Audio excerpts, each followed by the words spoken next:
We're now going to hear from two other speakers, Sirazul and Nijam Mohammed. They're representatives of the Rohingya community, and as they come up to speak, I'm just going to give a few words of introduction to them both. Nijam Uddin is the Secretary of the British Rohingya Community Organisation, and Sirazul Uddin is a Year 12 student at Grange Technology College in Bradford.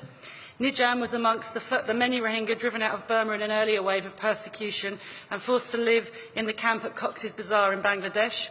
Sirazul was born in the camp. They were among a small number of Rohingyas who resettled to Britain in 2008 in a programme run by the UN High Commission for Refugees.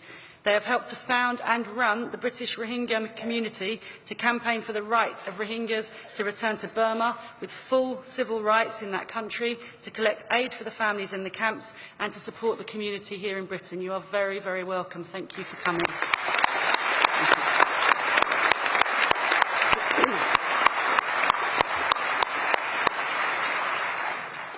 Good afternoon, conference, and assalamu alaikum. Walaikum salam. I am stood in front of you with a very heavy heart. I am distraught. I am almost hopeless. I am seeking your hand of support and friendships. I am a Rohingya. I am a Burmese from Arakan. We are stateless in our own country, the country that our forefathers lived for hundreds of years. The country where our forefathers were independence movement leaders. The country where our forefathers were MPs, ministers, and held important posts in the government. But today we are stateless, unwanted, subjected to ethnic cleansing. We are at the mercy of a ferocious military junta and extremist Buddhist vigilantes. Our crime? We are ethnic minority. We had full citizenship. We had our homes. We had our communities. We had our villages. We had our business. We had job in governments. We had properties. We had schools. We had college. Our forefathers went to the Rangoon universities. But today we are nobody. We are stateless in our own country. To understand what happened to us, you need to know a timeline from 1784 to 1962. In 1784, Burmese king conquered Kingdom of Arakan, homeland of the Rohingya. In 1826, Arakan ceded from Burma and joined British India. In 1886, Britain defeated the Burmese king and conquered whole of Burma, and Arakan became a province of British Burma. From 1942 to 1945, Japan conquered Burma from Britain during Second World War. Rohingya fought on the side of Britain. Burmese fought on the side of Japan.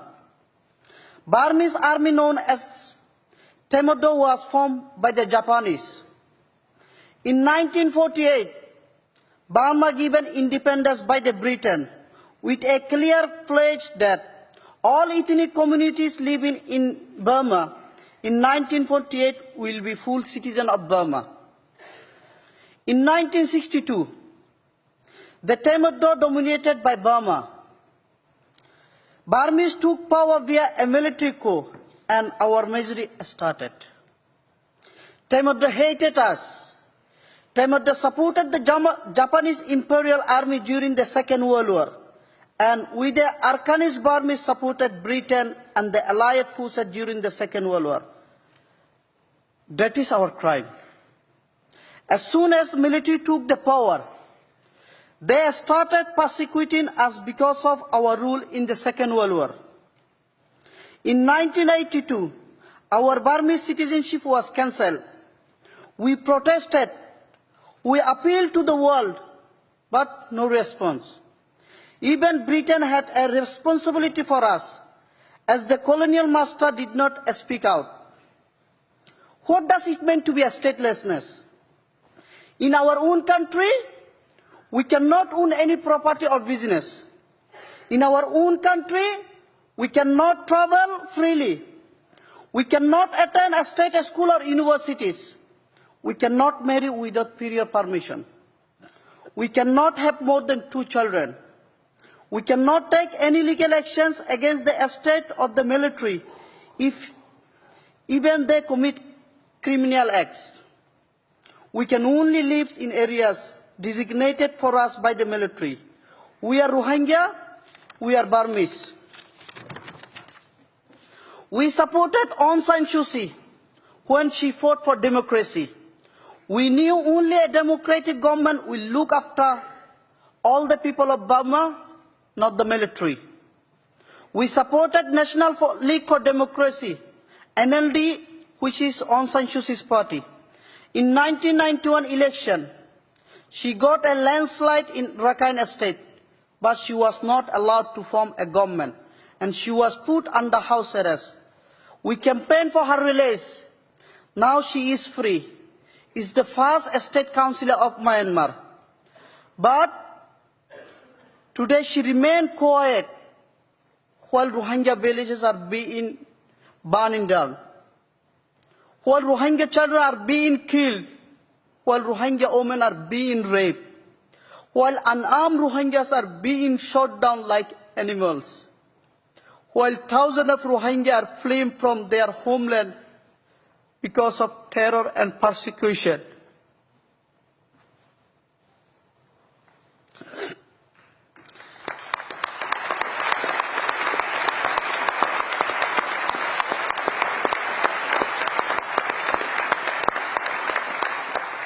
Currently, there are 100,000 of Rohingya in camps in Bangladesh and 10,000 of more in India, Pakistan, Malaysia and Indonesia.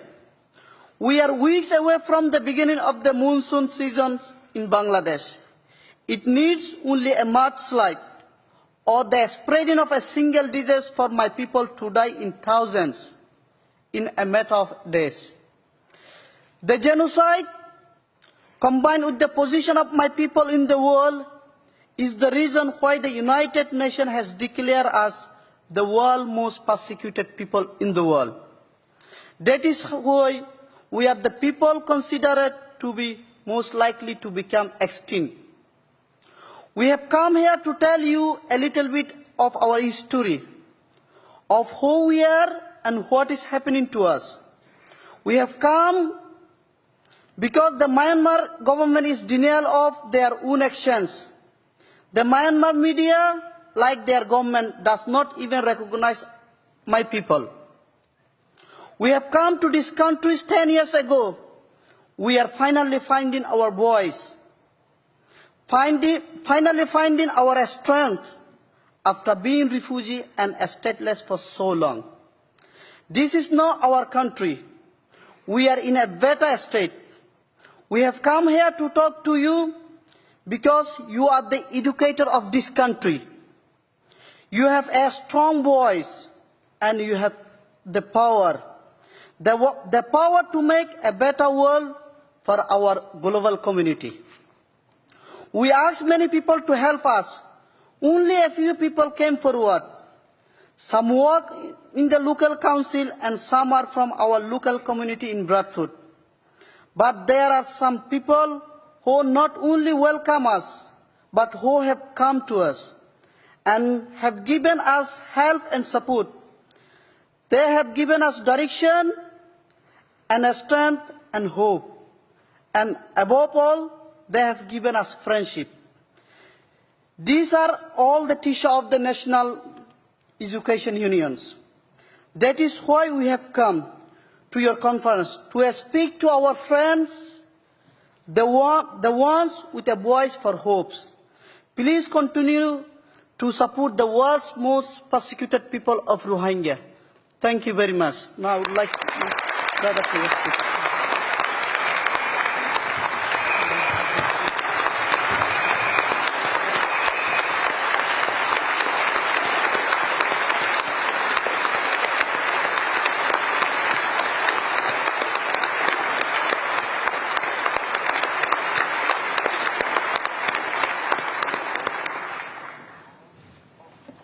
Thank you. Good afternoon, conference. My name is Siraz al-Islam. I am 18 years old, and I am lucky enough to have an education. I am lucky enough to attend a secondary school. I am lucky enough to do my A-levels. It is strange coming to such a large event, such a large conference, and being given the chance to speak a few words about my experience and what it's like to have a chance at gaining education, and what it's like to have an opportunity to learn.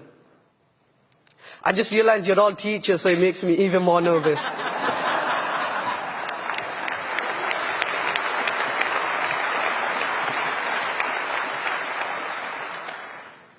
When I was a little boy in refugee camp in Bangladesh, what I hated most was going to school. But I did love education. The teachers were very cruel.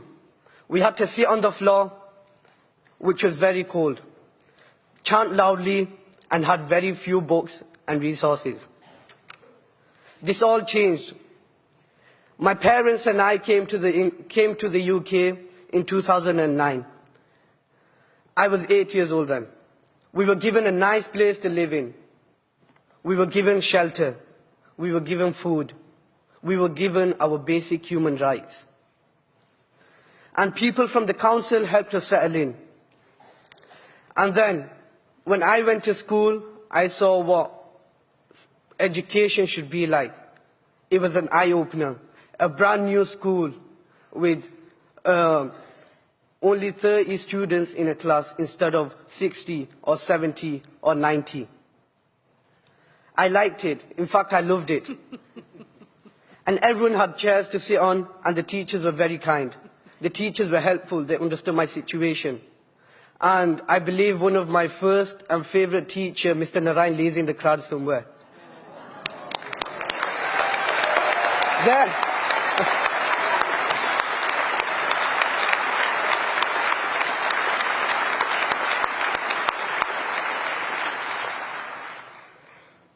The difference in education was immense. From having no books or little books to having big resources and a lot of help from teachers.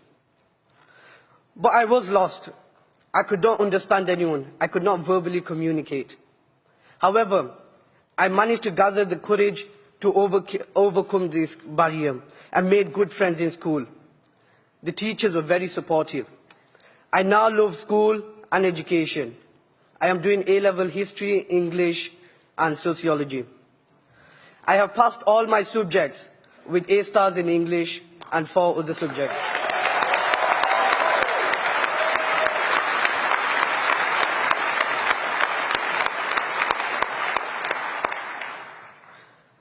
I was elected as school's deputy head boy, and I'm currently running for head boy.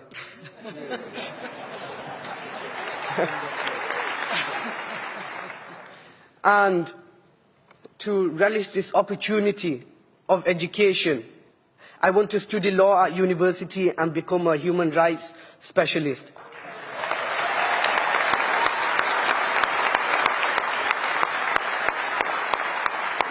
To help my people and other people around the world who are going through the same difficult situation. But with all the good things happening in my life right now, I still think of my small brothers and sisters back in camp, my small brothers and sisters in Myanmar who are getting persecuted, who do not have a chance to go to school, who do not have a chance to have an education, who does not have a chance to exercise their basic human rights. I feel the pain. I know the feeling of hopelessness. And what I can say is the only solution for us is to stand up to racism and hatred, stand up to bigotry and intolerance, and stand up to fascism.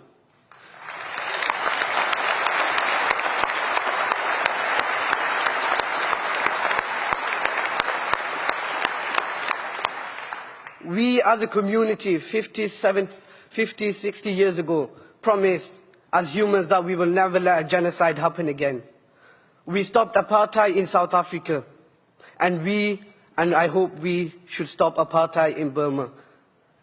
We have to look at organized labor like yourself and give the lead. and stand up for the weakest in our community and give them a voice. No one in this world should be stateless just because a genocide regime says so. We should stand up as one. Please support and help the Rohingya people get their education and their citizenship back. Thank you.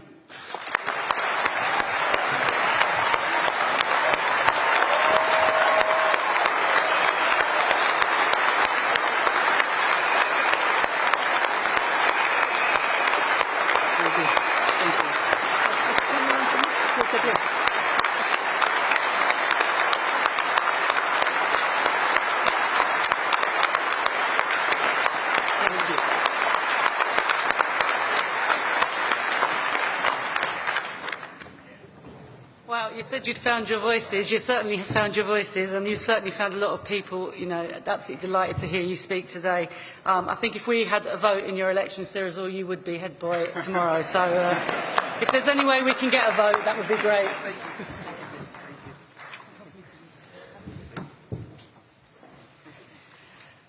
I should say that the union has written to Boris Johnson to take up the campaign on behalf of